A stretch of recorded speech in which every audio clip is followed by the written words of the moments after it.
So this is the Urban Ministry Show. We're in the studio. I've got Mark with me. Hey. Mark's about to play the drums. You don't want that, brother. You shut it down straight away. Mark's sitting at the only drum kit in the country that would fit in my studio. Mm-hmm. Impressive, bro. And so we're going to try doing an interview in this small room. We've never tried an interview in here, but we're going to try it. And Mark is going to talk to us about the urban ministry that he does. And we're going to ask you about some of the biggest lessons you've learned, right? Cool. Cool.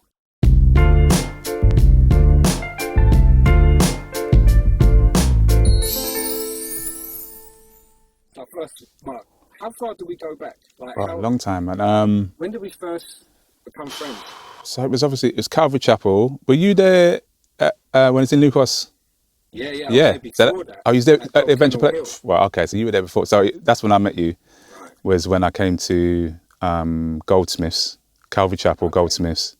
2000. That was a long time ago. Yeah. Maybe something like that. Yeah. Wow.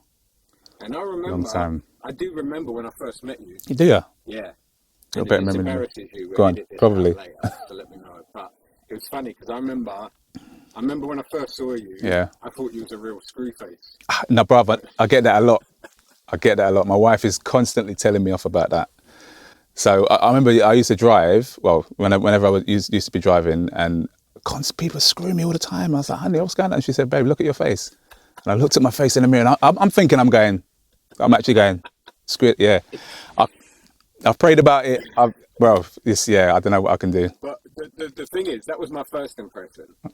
And then I got to know you. Cool. And I was like, you're not that at all. Hey, praise God. And I was like, this is a lovely brother. Oh, bless you. And what I remember pretty much every Sunday, I don't know if it was every Sunday, but it feels like every Sunday we go back to your yard afterwards. Yeah. And your wife, Tabitha, would cook up make a storm. Food. Didn't matter how many people were around the place, but we'd have wonderful food and fellowship. Good times, man. Yeah. Real good times.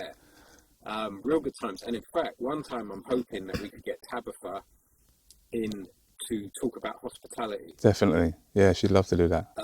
Because it's one of the reasons why I do videos about cooking and that is as well, because I feel like hospitality is such a wonderful way of doing ministry. Yeah. And I feel like your wife really has led the way in that area for many years. Amen. Well, it's interesting because we prior to that house, the house that you came to, we were in like a 1-bedroom, tiny little flat. There was, how many of us? 4 of us, and plus a rabbit in this tiny little flat.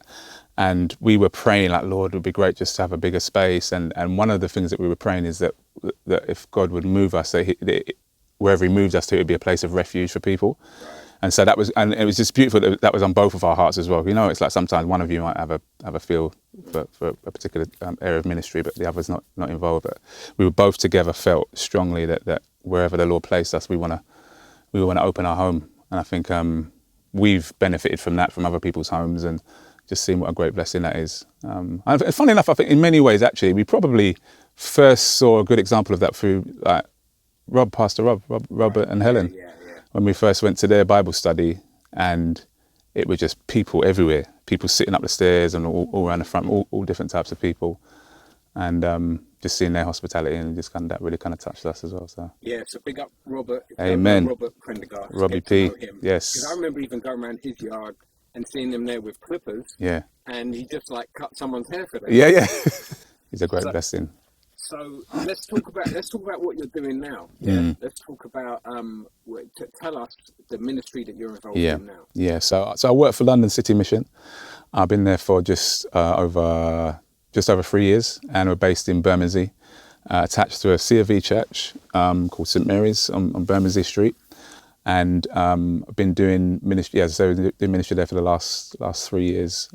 So going out locally, knocking on doors, trying to make contacts, build relationships with people, as well as trying to mobilize the church to reach out as well. So yeah, that's what I've been doing. Cool. And for people like maybe from outside London, where's Bermondsey? So Bermondsey is southeast London. Think of Tower Bridge, just kind of south of the river, near New Cross Gate, southeast near Tower Bridge, London Bridge, that kind of area. Bermondsey is like the next place along from there. And back in the day, it was known for untold racial warfare. Bruv, listen, I mean, it's amazing actually, because I'll be honest. Well, I can be honest, and kind of, yeah. So I've got, as most people, I've got a colourful past, and the only time I only ever used to go to Bermondsey to buy drugs. Right. That's what it was. That's how I knew Bermondsey, either that or for the racism. I'd heard about it over the years growing up. I knew people who were like from Bermondsey, and it was never a pretty story. So yeah, it's quite amazing that God's kind of got me back there. Because I would have definitely, and I actually do remember once, I think I went to pick up, I bought some Charlie, and I remember driving thinking like, God, I would never want you to send me here. Right. I mean, right. And so it's quite interesting that I'm ended up back there. Now God's got a sense of humour. But so obviously there's still racism there, as there is sadly everywhere, but it's not to the degree that it was. Right. I mean, so think of Millwall, there's that kind of that old school mindset of, it was back then it definitely would have been a majority white working class. So racism was hot on the agenda, sadly. So with what you're doing at the moment, what would you say are some of the biggest lessons that you've been learning? I think it was interesting. I remember the first week being at London City Mission, and kind of a week of like the initial week of training, and Graham Miller, who's the CEO there, loves stats, and he mentioned that one of the hardest to reach people groups was the white working class, and that just, for some reason, I never really. If you'd have said to me who's the hardest to reach people groups in London, white working class wouldn't have been in my top 5 maybe. Right. So that was quite a shock to me, and I think. So I was quite surprised by that, and knowing that, okay, that wasn't the only people group I'm going to be trying to reach, but that's definitely there's a large portion of white working class in Bermondsey. And so I think seeing how over these last 3 years, seeing actually just how hard that ground is, like, so of all the people that I kind of reach out to, so going out door knocking, we're involved in gym ministry as well, and of all the people that I engage with, the white working classes are to some degree like friendly, open, but there's a real distrust of the church. I've found that's been my experience amongst the white working classes. And while they're open and friendly, trying to get them to commit to, okay, let's meet up and go a bit deeper than like the surface stuff is really tough, really tough. I've found it difficult. So yeah, that's been a big lesson, just realizing just how hard that ground is. I mean, and what a rift there seems to be between the white working classes and the church. You know, that the church that I'm in at the moment, at one time, that would have been full of white working class. It was like, would have been all Dockers families. Downstairs, upstairs would have been completely rammed. We've got one guy there who was there when, as a young man in the choir, and he's still coming, thank God. But they're few and far between. So yeah, I think that's been just seeing how difficult it's been to try and reach them with the gospel. So as I say, there's been an openness and friendly. Obviously, I'm mixed race, so half my family is white working class. So I found them open and friendly, but actually just by way of actually trying to engage them with the gospel, helping them to see that actually Christianity has something for them, like that it's not, Jesus is not just there for kind of, Christmas and Easter and weddings maybe. It's been quite difficult. So that's been one thing. And also I think how easy it is to begin to kind of look at ministry based on numbers. I think we were talking about this earlier. So if a year goes past and you're kind of looking and thinking, actually, how many people have made a profession of faith? How many people are now coming to the church as a result of me being here? How many people actually am I doing one-to-ones with? Where's the fruit by way of numbers? Has been, and I found that I was really struggling with that, and just seeing actually it seems really slow. I don't really feel like there's much fruit. And I think I was saying to you earlier, more recently, probably over the last 6 months, I really felt like God kind of helping me to see that actually He's at work everywhere, in all kinds of places, in all kinds of ways. And there's probably so much of my ministry is not necessarily going to make it on the billboards or, you know, going to be written or reported about.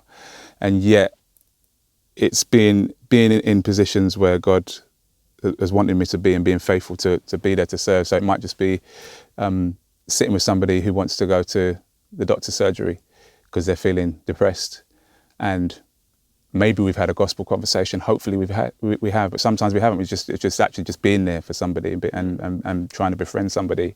That doesn't make the newspapers, but it's still ministry, and it's still being, you know, practically being a Christian, being available for people and building relationship for people and loving people the way Christ has called us to do that. I mean, so that's been quite a big eye opener for me. Is like I'm trying to see ministry through God's eyes and my expectations lining up with what His expectations are, which is that I'd be faithful with what He puts in front of me.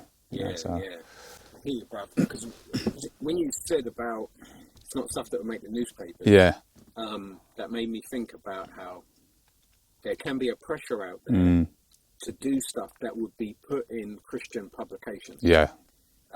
You open up a magazine by a Christian organisation and you hear about all this cool stuff that someone's doing, and you can feel a bit like, oh, I'm not doing any of that stuff. Like, you couldn't write that about me. Precisely. And then you can end up yourself kind of like belittling the things that God's using you to do. Absolutely. In a small way. Yeah. In your community. Yeah. And it's funny because when you think about Jesus, you think about the stuff that made it into the gospel. It's not all stuff that would make it into a lot of publications today. Like when loads of people desert Jesus. Yeah. I mean, Nobody wants to write about that. Yeah. It's and, true. And so I wonder if, and I'm just kind of like thinking out loud, I haven't thought this through properly, but I wonder if we kind of been conditioned over time to have expectations of ministry that are based on the books we've read, the articles we've written, rather than how the Holy Spirit describes ministry in the Bible. Precisely. Which sometimes doesn't look that special. Sometimes looks quite bleak. But it's still God doing His thing. That's right. And just thinking of the missionary books. I don't know if you heard this, but apparently a lot of the old missionary books were seriously edited, because missionaries would send their stories back to London about everything that's happened, and they wanted to jazz it up a bit. Everything's going wrong. Yeah. And then the editors would edit it, take those bits out if they thought it's too discouraging for people. It's mad. Then we ended up reading a whole bunch of books that made it sound like everything was going good all the time. And it was really discouraging. Right, yeah. And so then when we look at the ministries we're doing, we're thinking, is it really worth carrying on? I think a lot of guys wonder, is it worth carrying absolutely. on? Because we're measuring it to a fake standard. Really. Definitely. Yeah, I can really relate to that. And I think it's kind of pervasive. Obviously we see it in the world, but it's definitely very much sadly within the church. I often don't think it's necessarily intentional that people are saying, "Oh, this is," but we all too easily slip into that and overlook. I mean, how many things would have been that didn't make it into the Bible? The other interactions that Jesus had that were just as valid and were real. People coming to Him, coming to faith in Him, engaging with Him, that were real and valid. And I'm more kind of coming to terms with. My prayers line up. Okay, Lord, here I am. I want to be used by You today. I want whatever Your agenda is. That's what I want. I mean, because if I'm honest, I found we have a team day at LCM, which is a really encouraging time, and the aim of it would be that it would be encouraging. And I think sometimes actually I've found it discouraging, if I'm honest, and that's not been intentional from the front, but just for the very reason that you're saying, that you're hearing about, so and so's, this person's got saved, or all these people now coming to church as a result of someone's ministry and what have you. And while I wanna applaud that and jump on that, I also want to see, I suppose, more representation of, like you say, the tough times, the times where actually someone's felt like throwing the towel in. That's all part of ministry, isn't it? And I think when you hear those stories, I remember hearing, what's his name? Oh, I forgot the guy's name. He writes books. He's an evangelist. He came into, his name's gone out of my head. Anyway, I remember being on the Cornhill course. He came in, this guy, and a well-known evangelist. If I said his name, you'd know him, and really successful ministry by way of, out preaching all the time, and many people coming to Christ as a result of his ministry and what have you. And he talked about the fact he had depression. And for me, that was like so surprising, but actually really, really helpful for me as well, because at the time I was feeling like, actually, I'm really struggling like mentally, you know what I mean? And just by him opening up and being real and being honest about the difficulties of ministry, that made me kind of sigh of relief and think, actually, okay, I'm not the only one going through this, and this is, it's not all just a bed of roses, but there's ministry's hard, it's tough. I mean, and we have our doubts and our wobbles and our struggles. So, and if he hadn't been open about that, I'd have missed out on being encouraged. And I hear what you're saying. So it sounds like what you're saying is it's really important for us to be real about our discouragements. Definitely. Because other people need to hear it so they understand this is a normal part of life. I think if you think about Jesus' life going down into the grave and then by the power of the Spirit being resurrected, the thing that Paul Miller calls the J curve. It seems to me that we need to keep communicating to people like Paul did in Corinthians, like how we're dying daily, how things are going wrong, and also teaching people, but sharing with people how the Spirit's power is also bringing resurrection into our life. But I guess we've got to be careful in this internet age that we're not always presenting to people that things are going really well and things are going really successful, because then there's other brothers and sisters out there who are experiencing Jesus' death right now in their ministry, and they're thinking something's gone wrong. It's not precisely.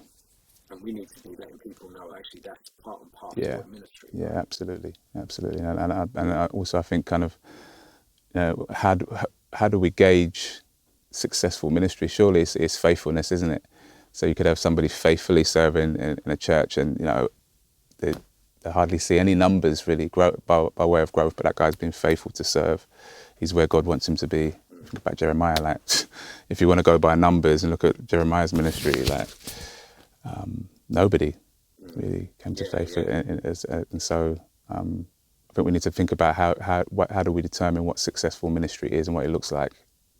I think we often say that, but then, like you say, then the reports are, or the people up on stage, or is often the success stories.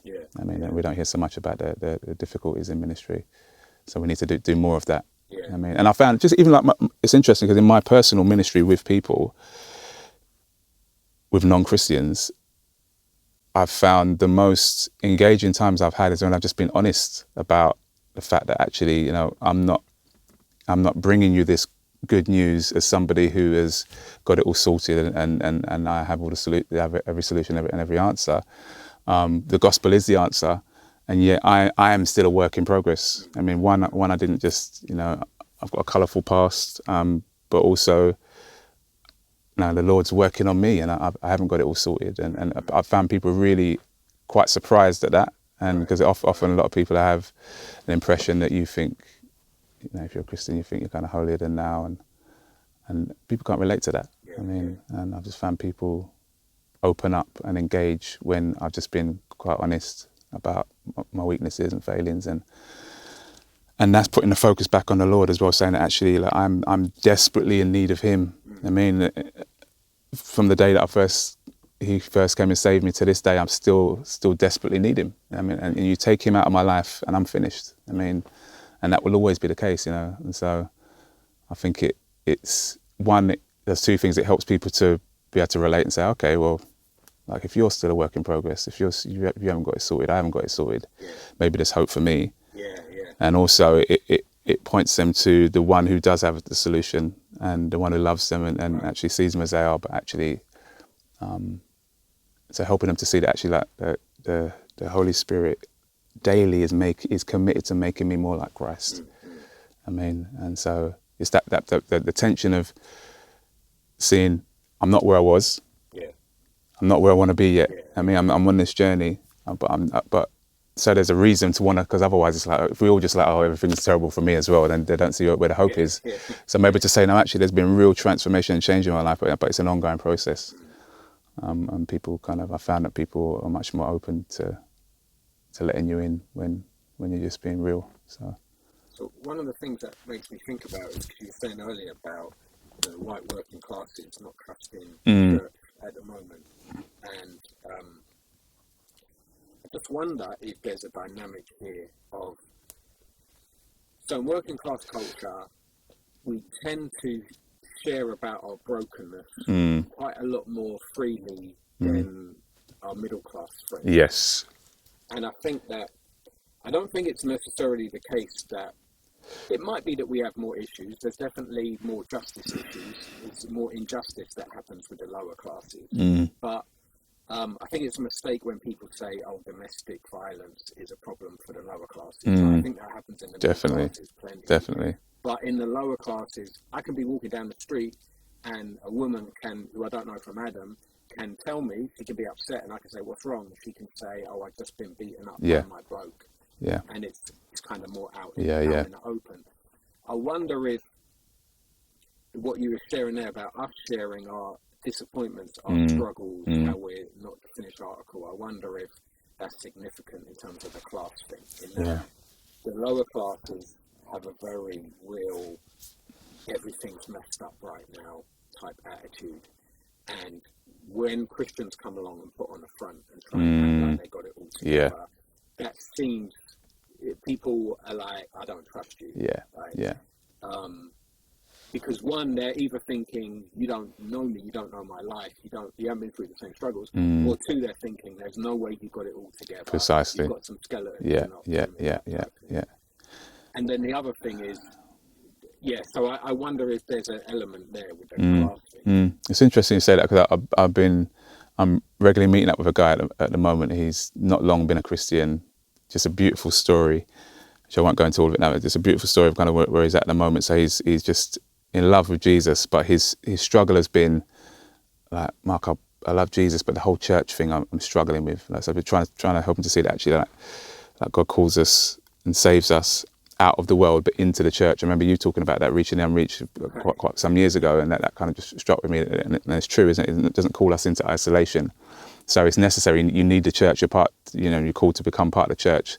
But I understood his struggle. He was saying that there was a church that I suggested he went to, and it's actually a white middle class church, and he's actually a middle class guy, but he's had a very colourful past. I mean, like he's had some real trauma and real stuff go on in his life, akin to what would be a common working class kind of experience.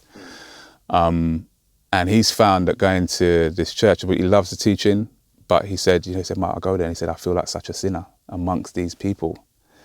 And he said, they're lovely people, but there's just something. He said it was one lady was kind of sharing about kind of struggling with anxiety, and he was thinking, like, boy, if that's the level that gets you really kind of stressed out. If I would begin to share my stuff, you wouldn't be able to handle it. And he kind of tested the water, and he shared a light thing that he'd been struggling with, and he just felt like people just didn't know what to do with it. They didn't know. They had kind of no point of reference for it. So here you got lovely people, and I think because it's interesting to say he's middle class in his experience, but he's had a lot of trauma that I can really relate to. So we're able to really connect on a level. I'm able to hear his stuff without like thinking, oh my days, let me call the police, or I'm able to hear him out, which is just kind of what he needed. So I think that's a classic example of that situation. I've had a lot of working class. I think I was saying to you earlier as well. I think particularly in black working class guys going to a white middle class church. Would struggle with that, I think, because as you say, we're quite, quite naturally we'll share quite deep stuff. But I'm not sure what the reason is, why it is, because it's not as if white middle class people don't have struggles or difficulties, because I'm sure a lot of trauma as well. But yes, I'm not sure why that would be the case, really. I don't know. Well, I've got a friend I'd love to. He wouldn't fit in this room with us, but I got a friend who's like an Oxford grad, or maybe he's Cambridge, and one of those. you know, he's reasonably posh. Yeah. He's very open. Like, Yeah. one of the reasons I got on so well with him is that how he's open and shares stuff. I'd love to have him in the room to share his perspective and share on that. I have a bit of a theory. I feel like there's tropes out there of the so that there's tropes of the angry black man that's out there, been put out there by the media and whatnot, which means that if a African Caribbean brother shares in the church setting something, people quite quickly put them in the box of you're the angry black man. Yeah, you're being aggressive. Same way with me, the white council estate guy. There's certain tropes about me that when I share something, if it comes slightly close to a box that's neatly packaged to say he's like this and these are his issues, people will quite quickly put you in the box, and they'll be afraid of you and not want to. So I feel like there is that barrier, and I think that can make it really hard to share with people about stuff. Yeah, we have different views of about brokenness. Yeah. Because for a lot of us, brokenness has been really normalized. Yeah. It's like a normal part of life. Sometimes it's not till we start making friends with our middle-class brothers and sisters that we realize there are a lot of things we experience in life that are just so lucky. Precisely. That we never should have. Yeah, yeah. And so then we might be a bit more willing to share some of the brokenness we've been through, maybe. I don't know. And maybe, I don't know, maybe it's a typically English kind of stiff upper lip. Yeah. Kind of not really... the emotions are there, but not really on show. So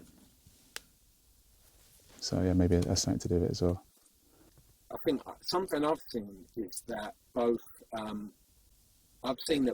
middle class and working class Christians have a problem with how we talk and deal with brokenness. Yeah. I think I used to probably think it was more the case that my middle class brothers had difficulty talking about brokenness. But then I started seeing that my working class friends also had problems with how we deal with brokenness. And I think part of it is, I think it's one thing to chat about. It's one thing to chat. It's one thing to chat about brokenness and to just say, yeah, these are things that have happened to me in the past and all that. But I think it's another thing to then talk about, so how do I now live as a Christian with this brokenness? So there's often things from our past that still trouble us today in the present. Yeah. Sometimes you can share that with another Christian. Sometimes they straight away say to you, oh, that's in the past. You need to just ignore that and move on. And you're thinking, I've been trying to move on for 20 years and it's still bothering me. Yeah.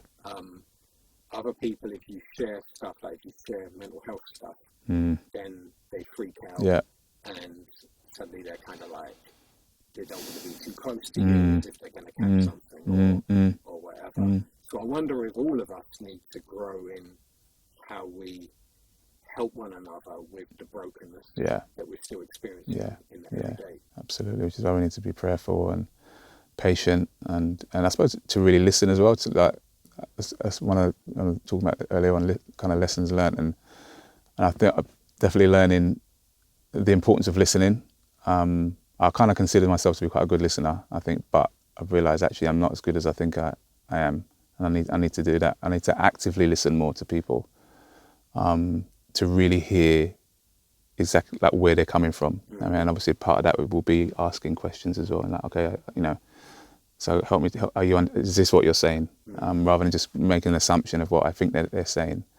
So really hear the person out, and then obviously wanting to try and allow God to speak into that as well. We're both. So it's important that we're listening to each other, I think, and being available to kind of speak into each other's lives, but in a way that's kind of respectful, but not ducking the issue. I mean, and realizing that we've got class differences, we've got different ethnicities and cultural differences, and so there's a lot of I think it's a standard nowadays, and everyone's got something to say, but we're not very good at listening, and that could even be the case, in the church. And so I think we need to do a lot more intentional, really listening to people, so that we know that. I suppose that's going to inform our prayers and knowing how to kind of try and minister the word to each other as well. Yeah, I hear you, brother. I find that if there's one way to shut down someone in a painful way when they're experiencing some brokenness, it's to not listen to them properly when they're trying to explain what they're doing, and to then tell them, this is your problem, and you need to do this. Yeah. It feels horrible when that happens to you. Yeah. And then, I don't know about you, but I feel like I don't really want to share anymore. Yeah. And I feel like it's we shut a lot of people down that way. Yeah. Especially if we come from a church tradition where it's heavily emphasized about teaching the Bible, but we have a lot of emphasis on what we say. Yeah. And like you say, they're listening to things too. I mean, that's why we've got ears. God gave us ears to listen to Precisely. people, to reflect Him. He's the God who listens to people. That's right. Their cry, yeah. Well, often you just find, I don't know about you, but I found that I'm listening, just waiting to get, so I'm not really listening to what you're saying. I'm listening and waiting for you to stop so that I can, because I've got what I want to say. Or even like sometimes trying to, the desire might be to try and connect with somebody, so they'll say something and you genuinely like, I can really relate to that. And that can be helpful in the right way and in the right time, but it can also be a bit unhelpful because it's like, I'm kind of sharing with you what I'm going through, and you might be able to relate to some degree, but if you're not careful, you can end up hijacking it and stopping them from opening up even further. Do you know what I mean? So I hear you, bro. I'm glad you said it because it means I'm not the only one who does it, and I catch myself doing that sometimes. It's a big problem for me. And I'm thinking, I'm waiting for the person to stop so I can say, yeah. And then I'm like, oh, help me! Like, I am so selfish. Yeah. Yeah, absolutely. So let's wrap all this stuff up Yeah. then. So, bruv, it sounds like you're saying that some of the big lessons that you learned in ministry has been one about the white working classes not trusting church like they used to. The other one was about a lot of our ministry is like the small things that don't make the newspapers. Yeah. And to not be discouraged Yeah. that we're not doing these big things. Precisely. Be imitating Christ. Yeah. Whatever we're doing, like showing people the love of Christ in lots of small ways. And the other thing that it sounds like was about brokenness and the importance of not just sharing our brokenness, but actually, sharing about. Sorry, before the brokenness, I think it was stuff like when stuff isn't going well, like disappointments in ministry. Sharing that with people so that other people realise, it's normal. Yeah, to absolutely. Yeah. And then the other thing is about brokenness, about sharing our brokenness, but listening to other people when they share their brokenness. Listen and not jumping in with hijacking the conversation or with our own, these are the three things you need to do to get right. Yeah. And I think and connected with that, I remember a long time you said you came, we did a session, I don't know if you remember that, with me, you, E, Rob, I think it was Neil. Oh, in South East London? Yeah, in the office. Yeah, and you talked about blind spots, the fact that we've all got blind spots, my culture and especially if you're in a majority culture within a church or in a community, then the blind spots are even greater. So, if I'm in a majority culture, I'm not really thinking about actually how is the sermon that I'm preaching, how is the music that we're engaging in, how is the leading of the service, how is the ministry that we do connecting with my Polish brother or my Romanian brother or my African brother, and that comes back again to needing to listen to one another. I suppose part of that's observing as well, and actually prayerfully saying, like, Lord, help me to see these people, to see this ministry as you see it, and help me to acknowledge that I've got blind spots in the first place, and then being open to learn from each other. Yeah. I think I'll give an example of there's I won't name the church, but there's a black brother that I've got who has been part of a church that had a merge from another church kind of came in, and quite a large group came in from this other church, and I think all those from the other church were, whereas it was quite a large population were black, and in the church that was already there. And then we had a lot of, everyone that came in from the merge was white, and overlooked really the quite quickly, kind of came in and made quite a lot of changes quite quickly, and ruffled a lot of people's feathers, and it seemed like they weren't really very sensitive to the people that were there. Gospel guys, and so real heart for ministry and heart for the gospel, but this guy's ended up leaving the church, more or less feeling like he's felt like he's been pushed out. Now he's got his own issues that he needs to deal with as well, but I think he's got some kind of valid points in that actually, rather than them coming in, if they'd have come in realising, okay, we've got blind spots, we're a majority, we're all white here, moving into a church that is mixed but probably predominantly black, there are people here who can teach us things about this community and about this church and about how to engage people like them, who are not like us. But if you don't come with a humble kind of an awareness that you've got blind spots, then you're just gonna tread on toes, and we're gonna get it wrong, And so here really there was this guy who was part of one of the main groups in the leadership, and was really kind of not seen as, wow, we've got this guy he's a great benefit to us. He's got an insight into how we kind of can reach people like him, and because they didn't see it that way, he's now being pushed out, and they're just continuing to do ministry. And you just think it's so easy to do that. For all of us, it's so easy to feel like we know what we're doing, and overlook the blessing of God saying, look, here's an individual, you're trying to reach these kind of people, he's already here. You can learn from him. Yes, there are things that you can teach him, but it's a two-way. So there needs to be humility, for all that. We need to be humble as we approach ministry and realize that we haven't got all the answers, and that, so often God's got individuals there to teach us things if we'd only be humble enough to listen and ask the right questions.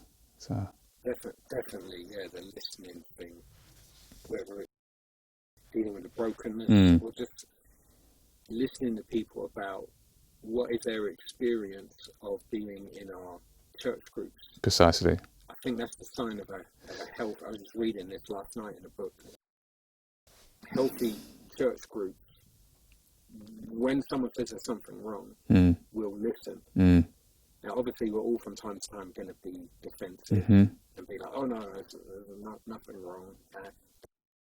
But if we've got a consistent pattern of doing that, not listening to people and assuming, no, we know what's precisely, then we are an unhealthy church. Yeah, absolutely. Church group. Absolutely. And it's interesting that people like you and me, who've been around for a minute, we still feel like we don't know enough about how to reach our people. Yeah, precisely.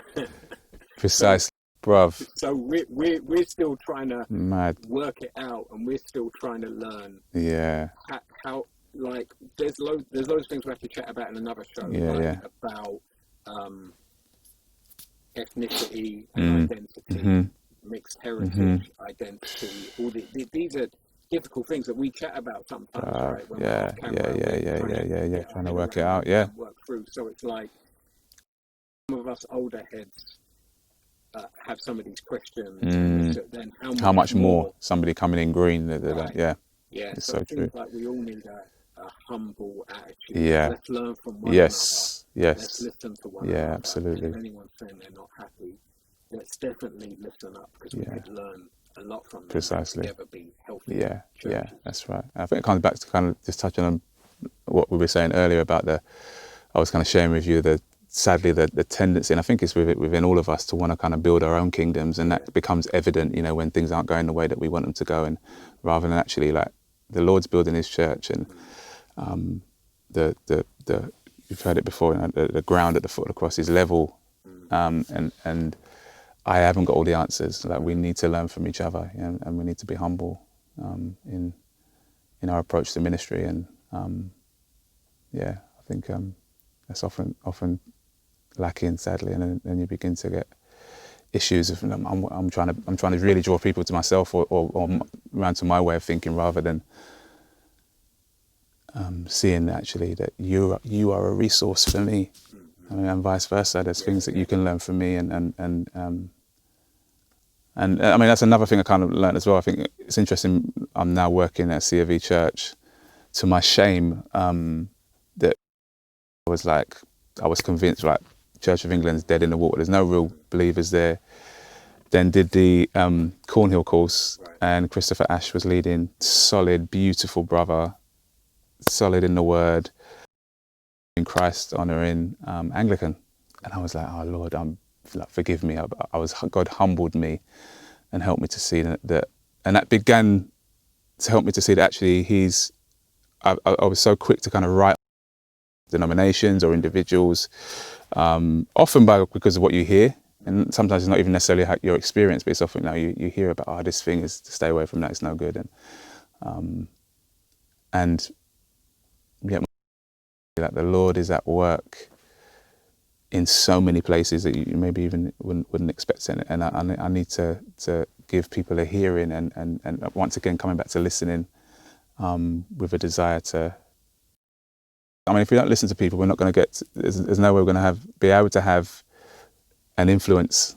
I mean, so if I'm off biblically, if my theology is way off, like, I need you to approach me, but the way that you do it is important as well. Like, if I sense and know that you're coming from a place of love, then I'm going to be much more open to being corrected. I mean, whereas if you just kind of write me off or just hard, then.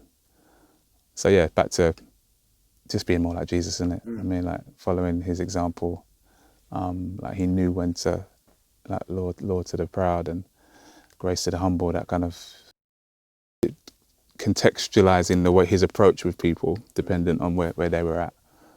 And I think we need to learn to do that more. Be more gracious.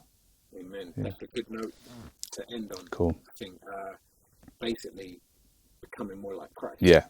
Amen. That's what we want. Yeah. And that often doesn't look like becoming newspaper worthy, minister of the gospel. That's right. Yeah. A lot of it is suffering, struggling, and humility. Yeah. Yeah. Cool. Well, Mark, thanks so much for sharing. Bro, thanks for having me on. Appreciate it. I've learned from you today. You too.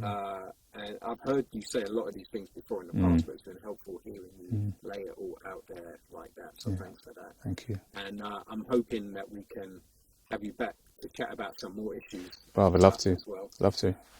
So thanks everyone who tuned in for this. And please put comments below if you want to continue the conversation, and put comments if there's other things that you'd like us to chat about in the future as well, or comments about, for you, what are the big lessons you've learned in ministry, so we can listen to you and hear what you've got to say. All right, God bless.